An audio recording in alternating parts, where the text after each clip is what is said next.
I actually love fairy tales, and I used to enjoy reading them to our children when they were young and little. Now, to be sure, those were the more sanitized fairy tales, but there was something good about them, a way of confronting what was tough in life with genuine hope. But they were fairy tales. This week, called Holy Week, the remembrance of Jesus entering Jerusalem and offering his life in the ultimate act of sacrificial love. Good Friday, the experience of betrayal, the experience of friends abandoning you, the experience of injustice and wrong, criminal, self-centered conspiracies. And then, beyond that Holy Week, the resurrection from the dead. This is not a fairy tale. The truth is, even as we speak this Holy Week, we do so not only in the shadow of the cross, but we do so in the shadow of those who have been killed in Brussels, of those who have been wounded and maimed, of those who weep and mourn, and of a world mourning and not too sure how to move forward. And this world does not need another fairy tale. And this week of crucifixion and the next week of resurrection is not a fairy tale. Some years ago, in the last century, George MacLeod, one of the founders, or the founder of the Iona community, who had fought in the First World War, a war that he came to realize was fought for no good reason, eventually became ordained and founded the Iona community. And at one point he said this about this faith that we hold as followers of Jesus: I simply argue that the cross be raised again at the center of the marketplace, as well as on the steeple of the church. I am recovering the claim that Jesus was not crucified in a cathedral between two candles, but on a cross between two thieves, on the town garbage dump, at a crossroads so cosmopolitan that they had to write his title in Hebrew, Latin, and Greek. It was the kind of place where cynics talk smut, thieves curse, soldiers gamble.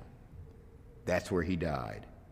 And that's where we as Christians ought to be, and what we as Christians ought to be about. This week called Holy, the season called Easter, the remembrance of death and the realization of resurrection, this is not a fairy tale, but the revelation of ultimate reality.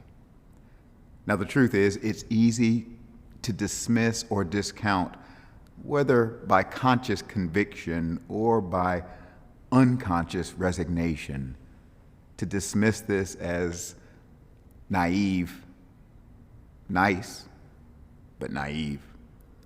It's easy to dismiss it, whether consciously or unconsciously, as a great hope, a wonderful ideal, but not realistic in a world like this. Maybe parts of us, I suspect, wonder, maybe the strong do survive. Maybe might does make right. Maybe you better look out for number one. I suspect we all share those feelings once in a while. But I have to ask myself a question.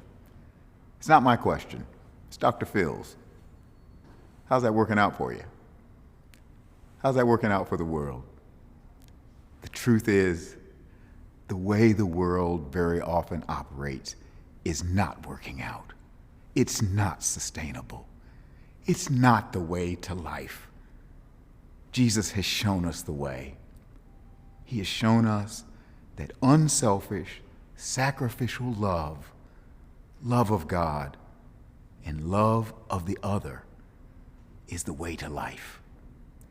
That, my friends, is the ultimate reality. And that's not a fairy tale.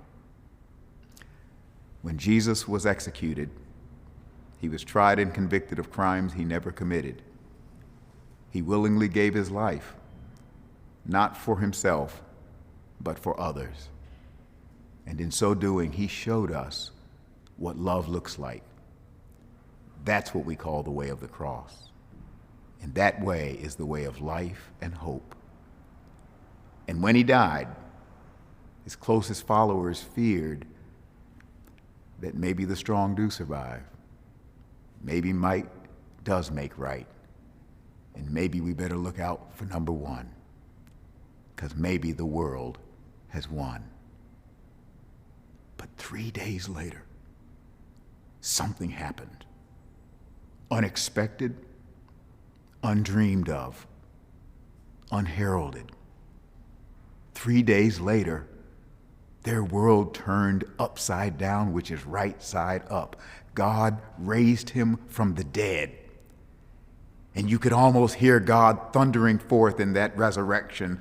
Love, in the end, love wins. Love is the way. Trust me, follow me, believe in me. This resurrection is real. This is not a fairy tale. So go forth into this world. Don't be afraid, and don't be ashamed to be people of love.